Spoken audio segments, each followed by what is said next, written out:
జై శ్రీకృష్ణ. శ్రీమన్నారాయణం. 10వ దశకం.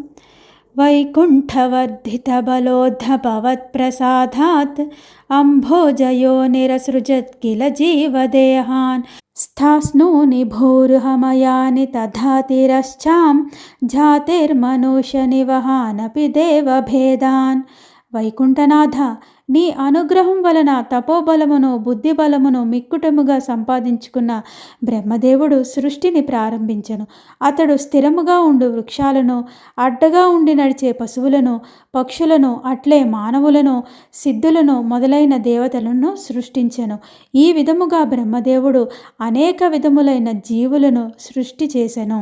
మిథ్యాగ్రహాస్మిమతిరాగ వికోపభీతి అజ్ఞానవృత్తిమితి పంచవిధాం సృష్ట్వా ఉద్ధామ తామస పదార్థ విధానధోనః తేనే త్వదీయ చరణం స్మరణం విశుద్ధ్యై. బ్రహ్మదేవుడు అనేక విధములగు జీవులను సృష్టించిన తర్వాత తమోగుణ ప్రధానమైన 5 అజ్ఞాన చిత్త వృత్తులను సృష్టించెను. అవి మిథ్యాగ్రహము, అహంభావము, రాగము, కోపము, భయము అనునవి. ఈ తామస చిత్త వృత్తులను సృష్టి చేసిన తర్వాత బ్రహ్మదేవుని మనస్సు ఎంతయో బాధతో నిండిపోయిను. ఆ బాధను తొలగించుకొనుటకు తన యొక్క మానస పరిశుద్ధికి అతడు నీ పాదార విందములను భక్తితో స్మరింపసాగెను.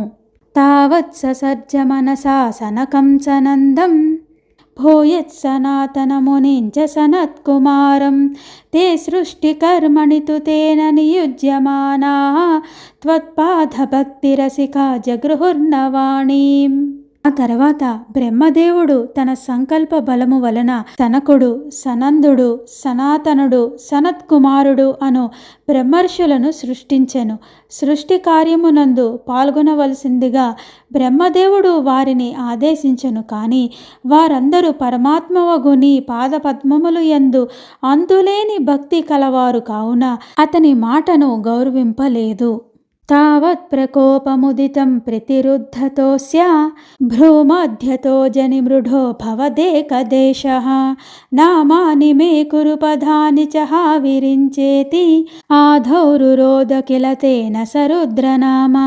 తన మానసపుత్రులు తాను చెప్పిన మాటను వినలేదని బ్రహ్మదేవునకు విపరీతమైన కోపం కలిగినది. అతడు తన కోపమును బయటకు తెలియకుండా బిగపెట్టినప్పుడు అతని కనుబొమ్మల మధ్య నుండి నీ అంశ స్వరూపుడైన రుద్రుడు కలిగెను. అతడు పుట్టగానే బ్రహ్మదేవ, నాకు తగిన పేర్లు, నేనుండుటకు తగిన స్థలములు కల్పింపుము అని బిగురుగా ఏడ్చినందువలన అతనికి రుద్రుడు అని పేరు వచ్చెను. ఏకాదశాహ్వయతయా చ విభిన్న రూపం రుద్రం విధాయ దయితా వనితాశ్చ దత్వా తావాంత్యదత్త చ పదాని భవత్ ప్రణున్నః ప్రాహ ప్రజా విరచనాయ చ సాదరంతం. అప్పుడు బ్రహ్మదేవుడు పరమాత్మవగు నీ ప్రేరణ వలన రుద్రునకు 11 పేర్లు గల వివిధమైన రూపములను ఏర్పరచెను. ఇంకను ఆ ఏకాదశ రుద్రులకు 11 భార్యలు ఇచ్చి వారందరూ ఉండుటకు భిన్న భిన్నమైన ప్రదేశములు కూడా ఏర్పాటు చేసెను. ఆ తర్వాత సంతానాభివృద్ధిని చేయుడని సాదరముగా వారిని కోరెను. రుద్రాభిసృష్ట భయదాకృతి రుద్ర సంగ సంపూర్యమాన భువనత్రయ పీతచేతాః మామా ప్రజస్పృజతపశ్చర మంగళాయేతి ఆచష్టతాం కమలభూర్భవధీరితాత్మా. బ్రహ్మదేవుని మాటను అనుసరించి ఏకాదశ రుద్రులు సంతానాభివృద్ధిని చేయసాగిరి.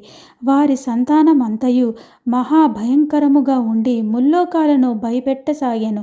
అట్టి రుద్ర సంతానమును ముల్లోకములు యందు నిండుచుండగా బ్రహ్మదేవునికి కూడా భయము కలిగెను. అందువలన నీ ఆదేశముచే బ్రహ్మదేవుడు ఇక మీరు సంతానమును సృష్టించుట నిలిపివేసి లోకములకు మంగళము కలుగుటకై తపస్సు ఆచరింపుడు అని కోరెను.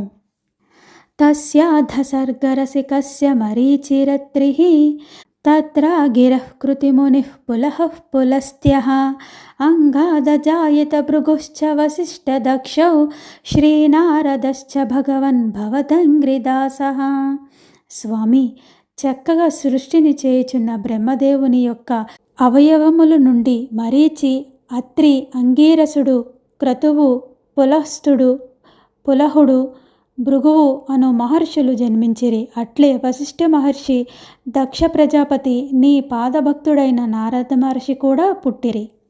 ధర్మాధికానభిసృజన్నథ కర్తమంచ వాణీ విధాయ విధిరంగజసంకులోऽభూత్ త్వద్బోధితైః సనకదక్షముఖైస్తనూజైః ఉద్బోధితాశ్చ విరరామ తమో విముంచన్. అత్రి, మరీచి మొదలైన మహర్షులను సృష్టించిన తర్వాత బ్రహ్మదేవుడు కర్దమ ప్రజాపతిని, ధర్ముడు మొదలైన వారిని కూడా సృష్టించెను. పిమ్మట సరస్వతిని సృజించెను.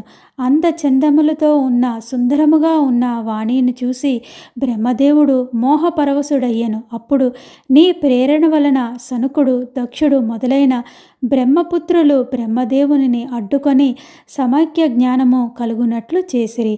ఈ విధముగా తన పుత్రుల బోధన వలన బ్రహ్మదేవుడు తమో గుణములను వదిలి స్వస్థుడు అయ్యెను. వేదాన్ పురాణ నివహానపి సర్వవిద్యాః కుర్వన్ నిజాననగణాశ్చ చతురాననోऽసౌ పుత్రేషు తేషు వినిధాయ ససర్గవృద్ధిం ఆప్రాప్నువంస్తవ పదాంబుజమాశ్రితోऽభూత్. తర్వాత చతుర్ముఖ బ్రహ్మ సమస్త వేదములను, పురాణములను, సకల విద్యలను తన 4 ముఖముల నుండి ఆవిర్భవింపచేసెను. అట్లే అతడు వేదాది విద్యలన్నిటినీ తన పుత్రులకు ఉపదేశించెను. ఆ విధముగా బ్రహ్మదేవుడు చరాచరములను, విద్యలను సృష్టించిన తర్వాత తిరిగి సృష్టి చేయజాలక నీ పాదపద్మములనే ఆశ్రయించెను. ఝానన్నుపాయమధదేహమజో విభజ్య స్త్రీపుంసభావమభజన్మను తద్వధూభ్యాం తాభ్యాం చ మానుషకులాని విమర్ధయంస్త్వాం గోవిందమారుతపురేష నిరుంధిరోగాన్. అప్పుడు అతనికి సృష్టి పెంపొందింపజేయు ఉపాయము తట్టెను. అందువలన అతడు తన శరీరమున 2గా విభజించెను. అతను శరీరమందలి ఒక భాగం పురుషుడుగాను, మరొక భాగం స్త్రీగాను అయ్యెను. వారే మనువు, అతని భార్య అయిన శతరూప. నీవు ఆ జంట వలన ఈ సృష్టి ఇంకను వృద్ధి చెందునట్లు చేసితివి. ఈ విధముగా సృష్టిని పెంపొందింపజేసిన గురువాయూరప్ప, గోవింద, నీవు నా రోగాలన్నిటినీ దయతో తొలగించుము స్వామి. సృష్టి భేద వర్ణనము అను 10వ దశకం సంపూర్ణం. శ్రీకృష్ణాయ పరబ్రహ్మణే నమః.